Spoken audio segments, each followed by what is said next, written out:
Mari kita bersatu dalam doa. Tuhan Yesus, terima kasih Tuhan, pada pagi hari ini kami telah mengucap syukur dan memuji nama-Mu. Sekarang kami mendengarkan firman, semoga apa yang saya katakan dapat dipahami dengan benar ya Tuhan Yesus. Haleluya, amin. Mari kita buka Alkitab kita dari Lukas 9 ayat 1 sampai dengan yang ke-62. Yesus mengutus ke-12 murid.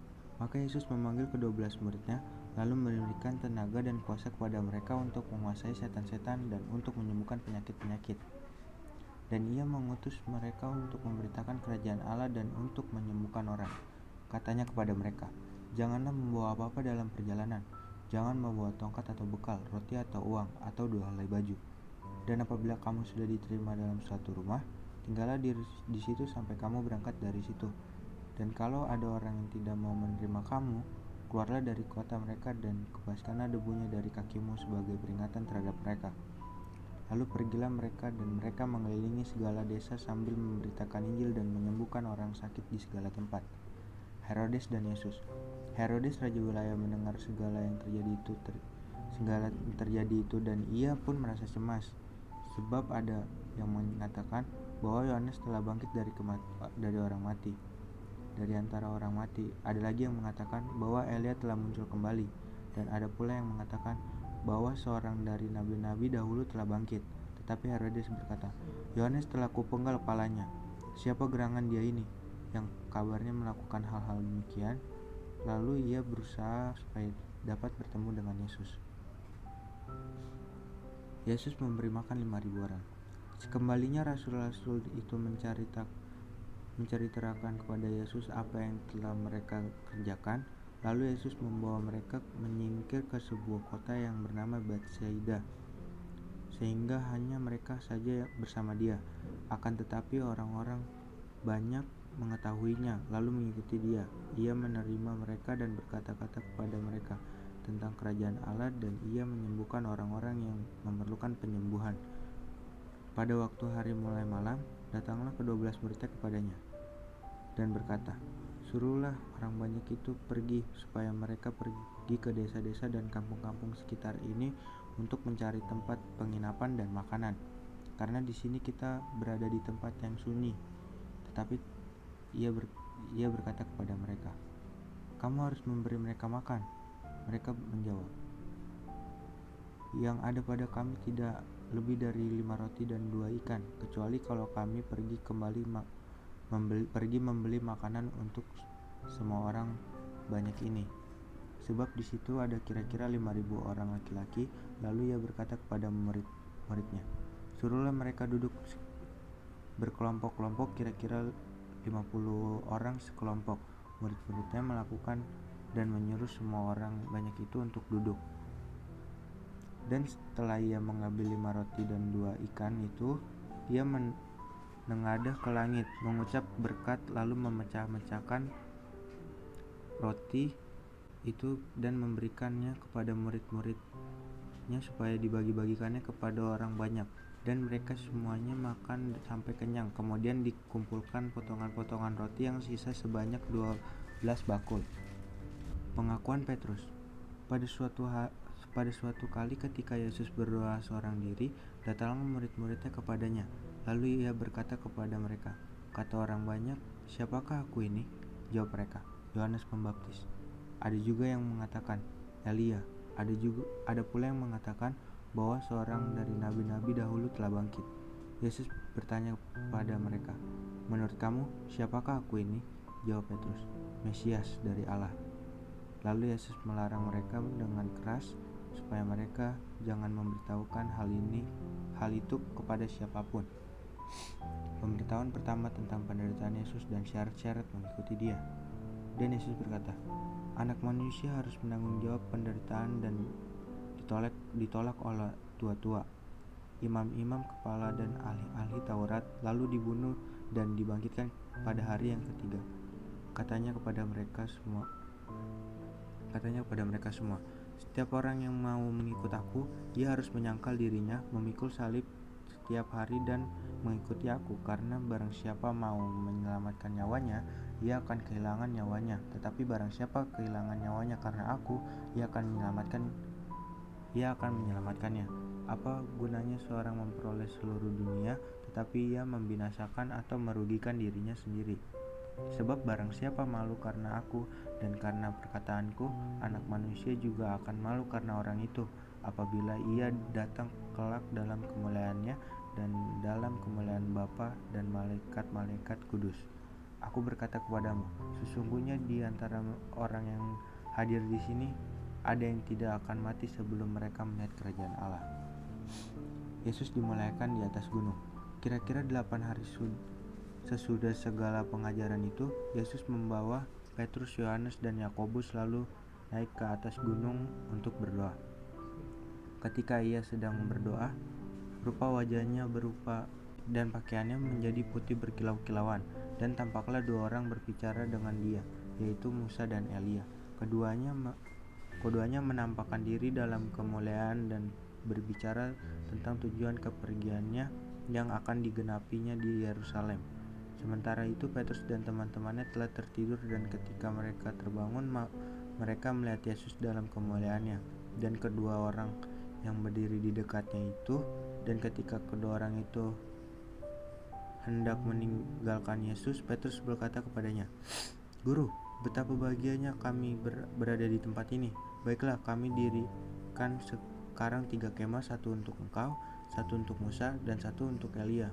Tetapi Petrus tidak tahu apa yang dikatakannya itu.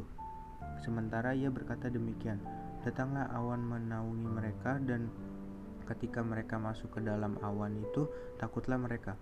Maka terdengarlah suara dari dalam awan itu yang berkata, Inilah anakku yang kupilih, dengarkanlah dia." Ketika suara itu terdengar, nampaklah Yesus tinggal seorang diri, dan murid-murid itu merahasiakan, dan pada masa itu mereka tidak menceritakan kepada siapapun apa yang telah mereka lihat itu. Yesus mengusir roh dari seorang anak yang sakit. Pada keesokan harinya, ketika mereka turun dari gunung itu, datanglah orang banyak berbondong-bondong menemui Yesus. Seorang dari orang yang banyak itu berseru, katanya, "Guru, aku memohon supaya engkau menengok anakku, sebab ia adalah satu-satunya anakku. Sewaktu-waktu ia diserang roh, lalu mendadak ia berteriak dan roh itu menggoncang-goncangkannya, sehingga mulutnya berbusa. Roh itu terus saja menyiksa dia dan hampir-hampir tidak mau meninggalkannya. Dan aku telah meminta kepada murid-muridmu supaya mereka mengusir roh itu, tetapi mereka tidak dapat." Maka kata Yesus, "Hai kamu angkatan yang tidak percaya dan yang sesat, betapa lama lagi aku harus tinggal di antara kamu dan sabar terhadap kamu? Bawa anak kamu ke sini." Dan ketika anak itu mendekati Yesus, setan itu membanting-bantingkannya ke tanah dan menggoncang-goncangkannya. Tapi Yesus menegur roh jahat itu dengan keras dan menyembuhkan anak itu, lalu mengembalikannya kepada ayahnya. Maka takjublah semua orang itu karena kebesaran Allah. Ketika semua orang itu masih heran karena segala yang diperbuatnya itu, Yesus berkata kepada murid-muridnya, Dengarkanlah dan camkanlah segala perkataanku ini. Anak manusia akan diserahkan ke dalam tangan manusia. Mereka tidak mengerti perkataan itu, sebab artinya tersembunyi bagi mereka, sehingga tidak dapat memahaminya. dan mereka tidak berani menanyakannya arti perkataan itu kepadanya. Siapa yang terbesar di antara para murid? Maka timbullah pertengkaran di antara murid-murid Yesus tentang siapakah yang terbesar di antara mereka. Tetapi Yesus mengetahui pikiran mereka. Karena itu ia mengambil seorang anak kecil dan menempatkannya di sampingnya dan berkata kepada mereka, barang siapa menyambut anak ini dalam namaku, ia menyambut aku. Dan barang siapa menyambut aku, ia menyambut dia yang mengutus aku. Karena yang terkecil di antara kamu sekalian, dialah yang terbesar. Seorang yang bukan murid Yesus mengusir setan. Yohanes berkata, Guru, kami lihat seorang mengusir setan demi namamu. Lalu kami cegah orang itu karena ia bukan pengikut kita. Yesus berkata kepadanya, janganlah kamu cegah, sebab barang siapa tidak melawan kamu, ia ada di pihak kamu. Yesus dan orang Samaria. Ketika hampir genap waktunya Yesus diangkat ke sorga, ia mengarahkan pandangannya untuk pergi ke Yerusalem, dan ia mengirim beberapa utusan untuk mendahului dia. Mereka itu pergi, lalu masuk ke suatu desa orang Samaria untuk mempersiapkan segala sesuatu baginya. Tetapi orang-orang Samaria itu tidak mau menerima dia, karena perjalanannya menuju Yerusalem. Ketika dua muridnya yaitu Yakobus dan Yohanes melihat hal itu, mereka berkata, Tuhan, apakah engkau mau supaya kami menyuruh api turun dari langit untuk membinasakan mereka? Akan tetapi ia berpaling dan menegur mereka. Lalu mereka pergi ke desa yang lain. Hal mengikut Yesus. Ketika Yesus dan murid-muridnya melanjutkan perjalanan mereka, berkatalah seorang di tengah jalan kepada Yesus, Aku akan ikut engkau kemana saja engkau pergi. Yesus berkata kepadanya, Tidaklah mempunyai liang dan burung mempunyai sarang, tetapi anak manusia tidak mempunyai tempat untuk meletakkan kepalanya. Lalu ia berkata kepada seorang lain, Ikutlah aku. Tetapi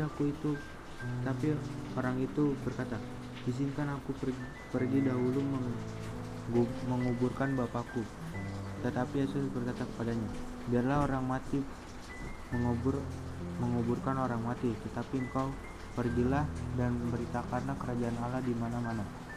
Dan seorang lain lagi berkata, Aku akan mengikuti engkau, Tuhan, tetapi izinkanlah aku pamitan dahulu dengan keluargaku.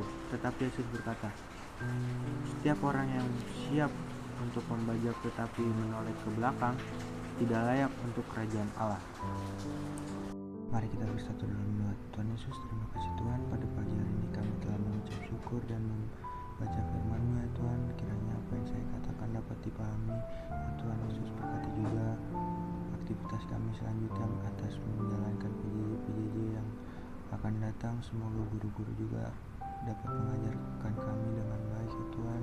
Tidak adanya masalah koneksi internet, jaringan dan lain-lain ya Tuhan Yesus. Sekarang kami melanjutkan aktivitas kami, kiranya Engkau selalu memberkati kami.